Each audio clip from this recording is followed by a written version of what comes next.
Hello guys, welcome back to my channel. I just finished watching the episode 8, Lock and Key, and let me tell you, it was such a good episode. I really liked it. There's some things that I didn't like about it, and we're gonna go through it right now. But things are happening, and I am very excited, and you know, I think we're in for a really good next 2 episodes before our 4-month hiatus. Oh, I just like banged our entire thing. Okay. So we start off seeing a truck, and Kevin is there, not with Fangs, but with this other guy. And I was like, is he cheating on Fangs? What is happening? I was very, very confused. But then he goes home to Fangs and Toni and acts like nothing happened, and I'm like, something is going on. Then Betty and Archie, they have this weird fireman roleplay sex thing. I erased it out of my head as quickly as possible. We'll get more into Archie a little bit later and everything that went down with that.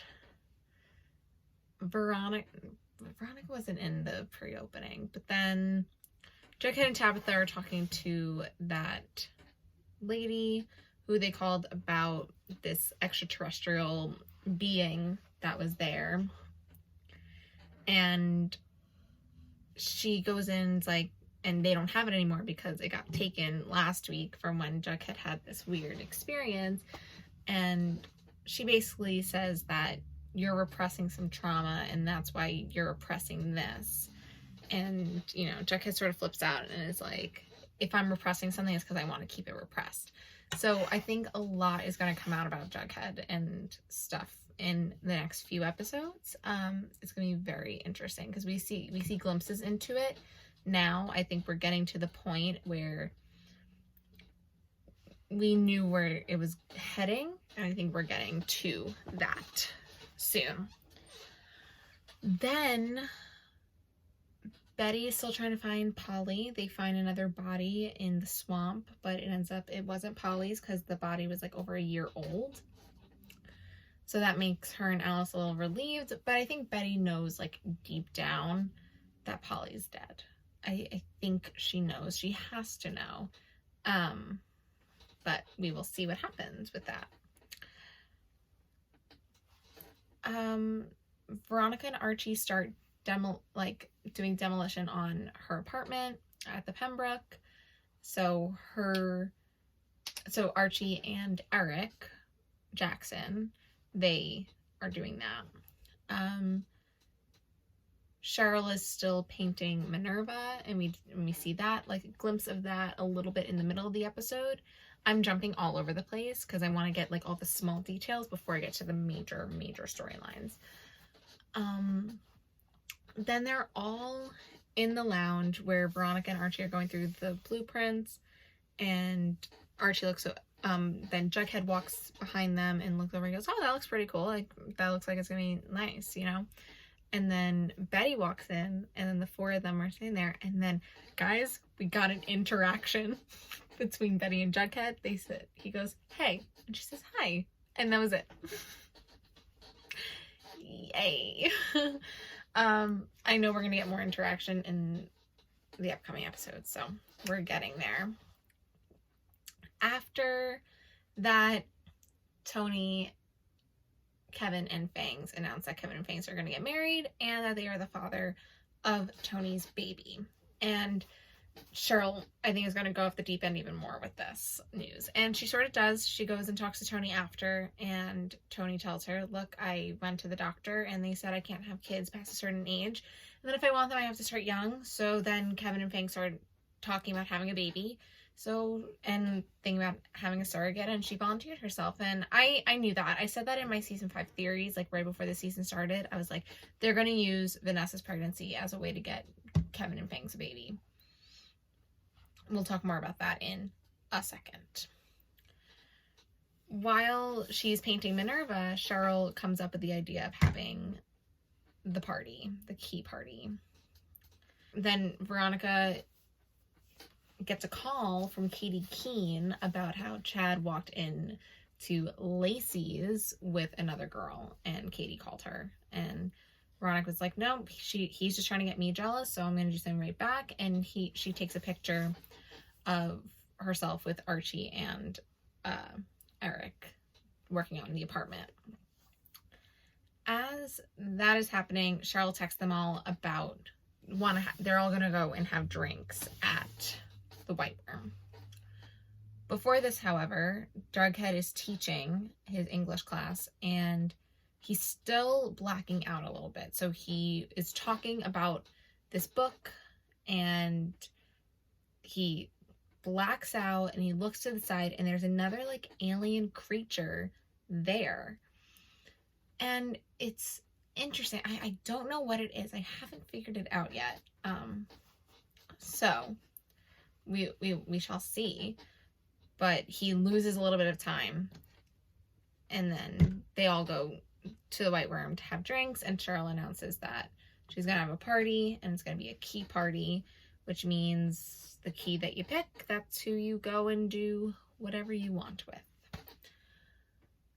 At the White Room, Archie is talking to Eric, and he says, I thought you and Betty were having a little something. And he goes, we are, it's just, casual right now. And then he goes, what about Veronica though? Like the glances and all this stuff. So Eric is noticing that Veronica and Archie are like going to end up together. And he goes, she's married. Like, I can't do anything with it. And I was like, I feel that so hard. But the next day, or that night, it's unclear. Betty has a nightmare, and she finds Polly in her bed, and he goes, and she's like, he's gonna get you, he's gonna get me, and she's all bloody and everything, and she goes, who? And she says, the TBK, and then in Betty's nightmare, the TBK kills her, and then she calls Archie over, and they have sex again because she needs to forget and she needs to be distracted, and she's using Archie at this point just to not have these nightmares. And we'll get more into that in a little bit because I think it's a very interesting conversation that they had, and it was a very important conversation. So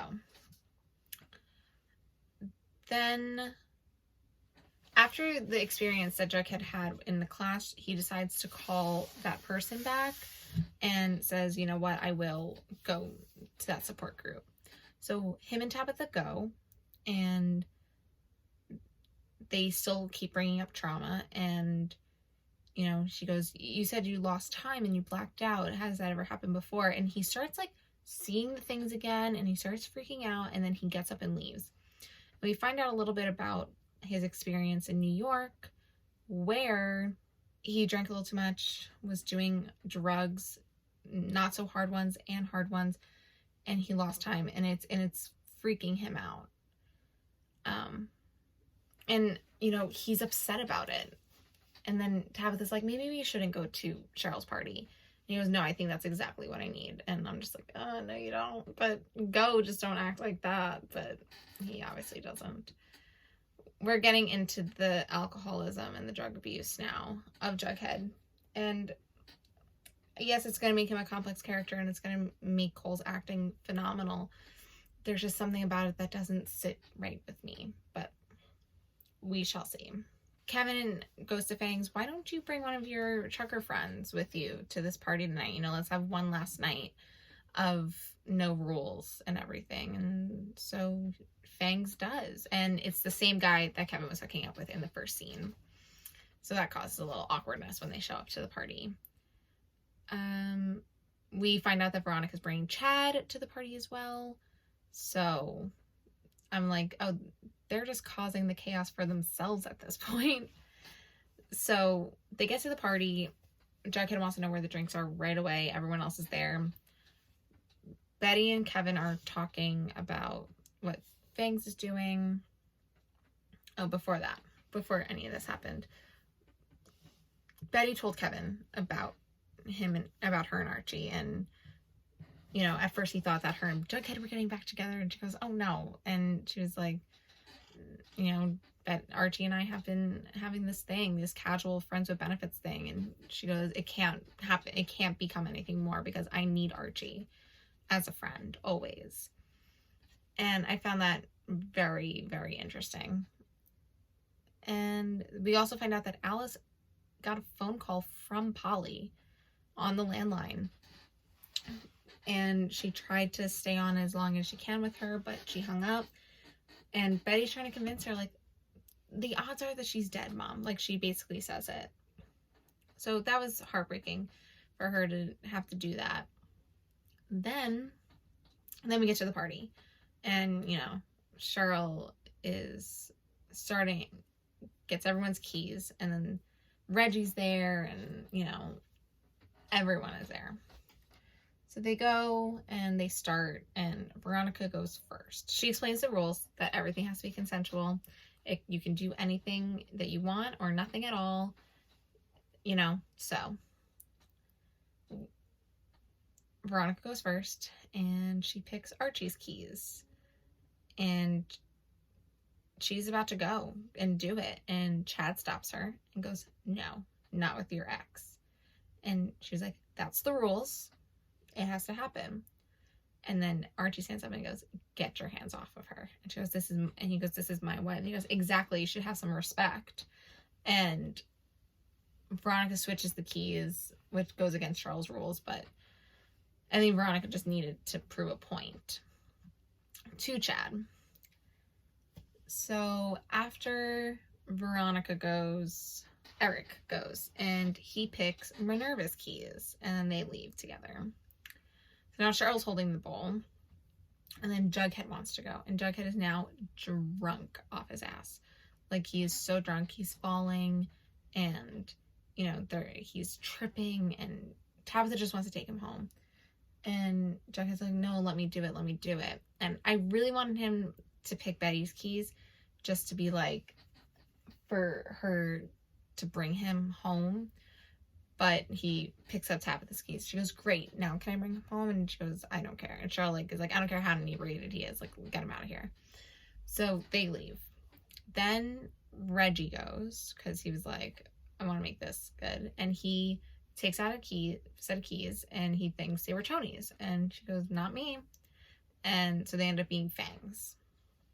So Fangs goes, and they kiss, and we see them off, and me and my mom were like, what? Like, this episode was like, this scene, it could have been so much longer, and they could have done it so much better to cause more drama, but they didn't, and I understand why. But then Kevin goes, and Kevin picks the other guy that Fangs brought, so they leave together. And then Betty gets up and picks Archie's keys, and then what's left is Cheryl and Toni. So I should mention before I go on to this next section that Toni offered to start their relationship again, and Cheryl said no, like, "I can't do that."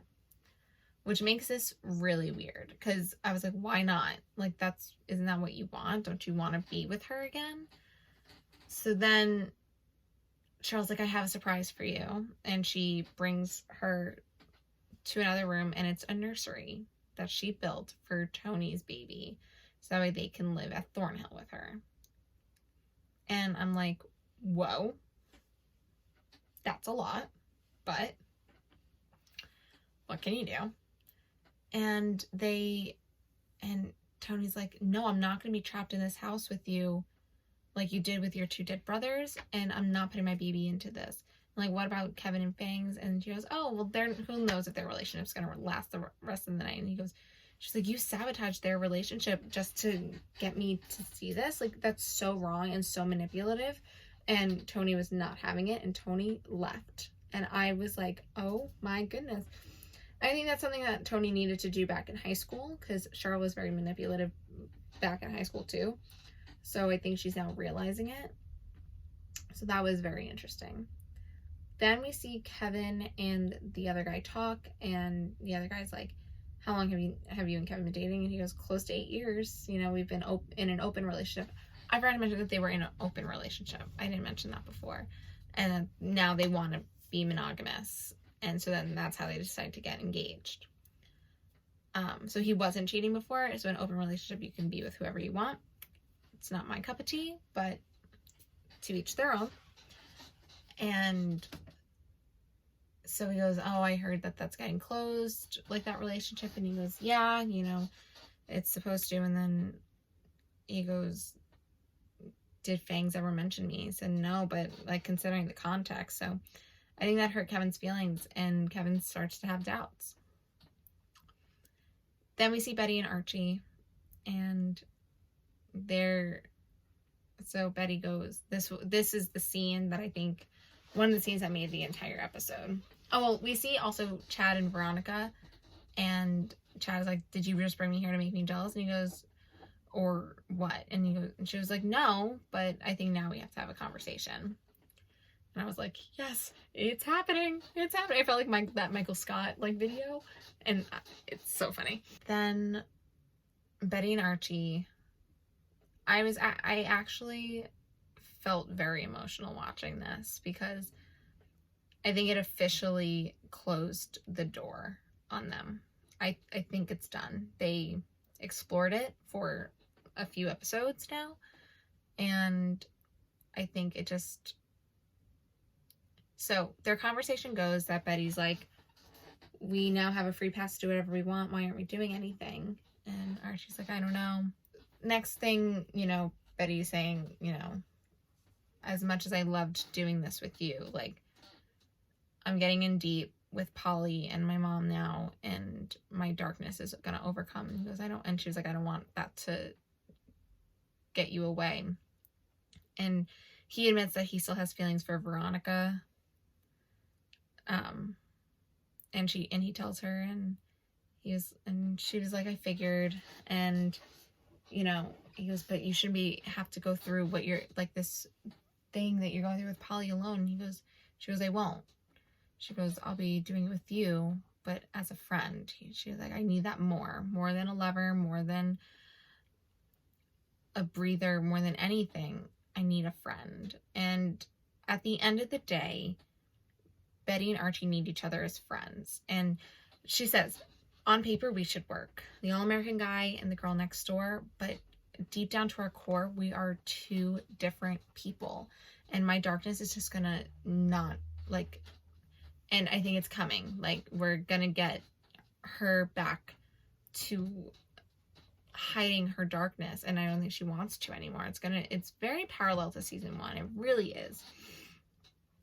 And that's because this is sort of like a rebirth of the show in such a great light. And this episode in particular really showed the trying to find the words, the matureness and the adult of the show now. Like, you can really tell the difference. It's not like teenage dialogue, it's adult dialogue, and I love it. I absolutely love it. So Betty's crying, and it made me really emotional, actually, but that door is closed. Barchi is done. I know a lot of people that watch my videos are Barchi fans, and I'm sorry that your ship never went really anywhere, but I think they know themselves that they're better off as friends, and that's it. They just work better as friends. They have a stronger friendship than they do a relationship, and that's very important.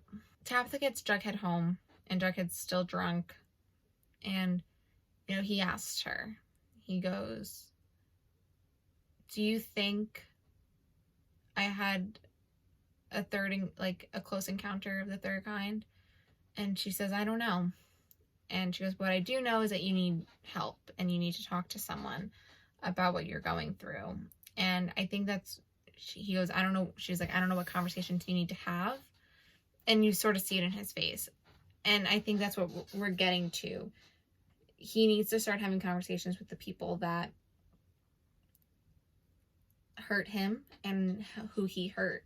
He needs to have that conversation with Betty. There's no way that they can move on to anything without having a conversation about the voicemail he left and about what happened 7 years prior.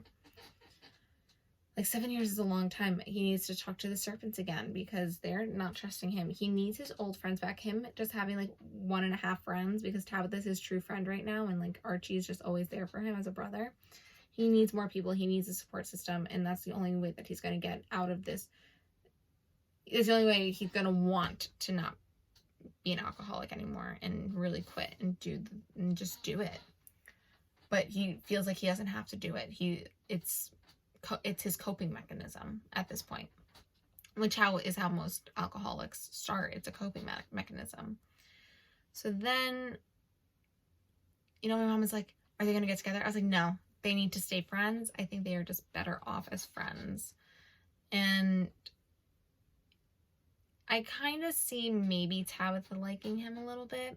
Like, we got a little crumbs of that. But I think Jughead needs to figure himself out first before he can even, like, look and have a relationship with someone. He needs to figure himself out. But he falls asleep on the couch. And then we also see, after Kevin has his conversation with the trucker friend guy, that he goes to Fangs and he's like, I'm basically not ready for marriage. I'm not ready to be a dad. And Fangs flips out and is like, what about Toni? Like, she's having this baby for us. Like, and Kevin's just like, I'm just not ready. And so they break up.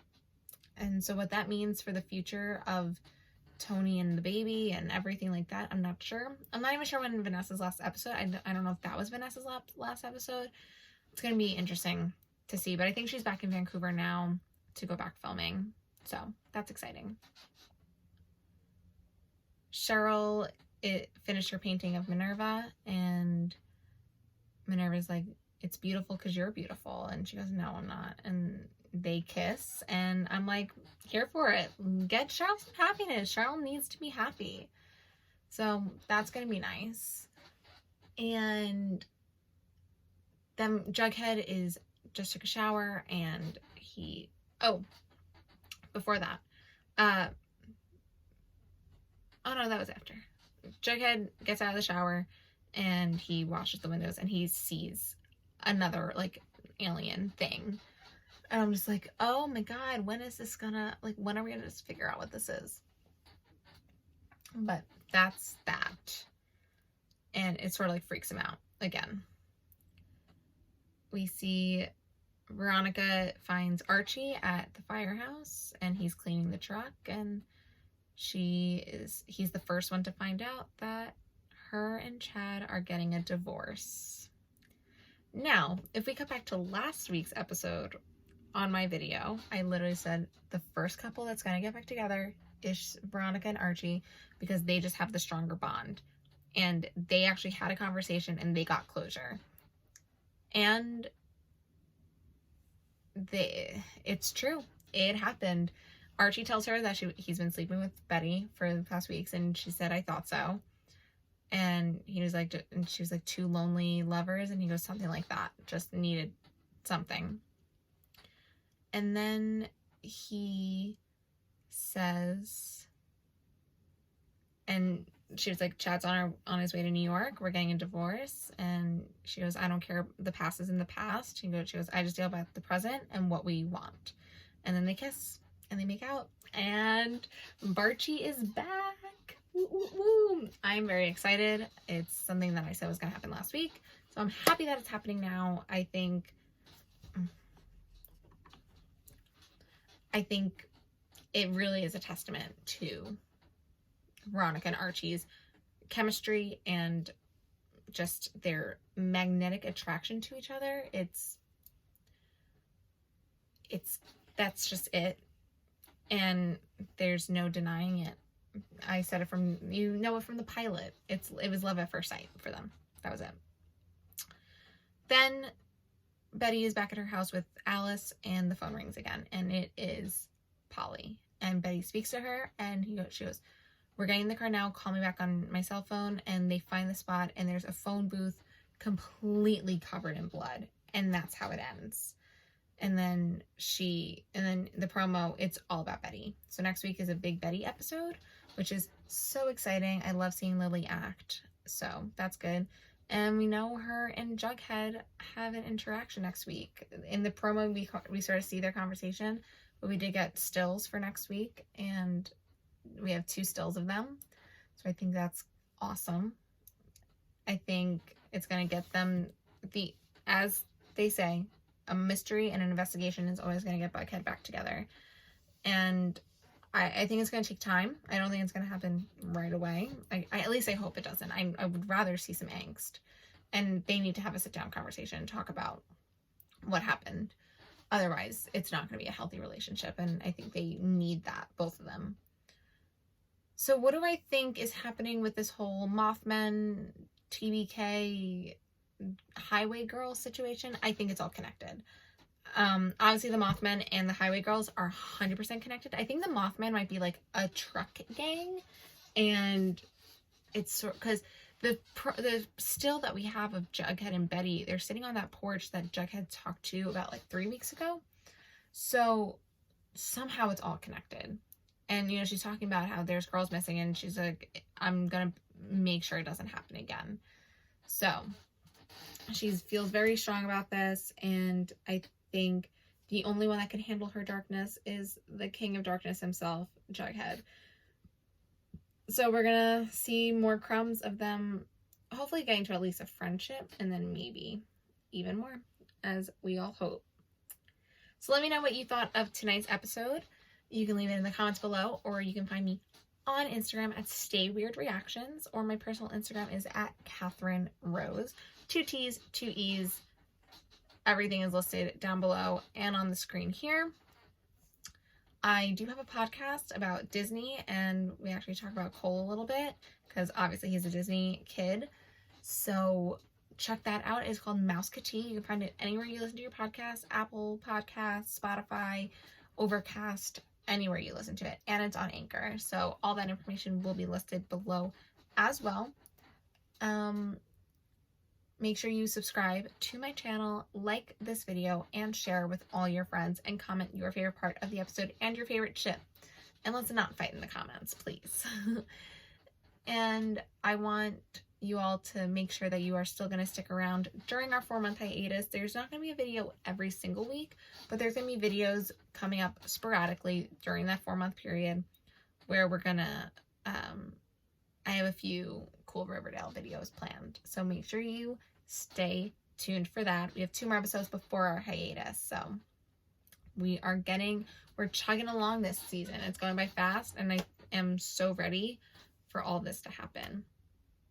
Once you do all of those things that I just listed, and follow me on Twitter, also at Catherine Rose, listed below, I hope you stay weird, Riverheads. Bye.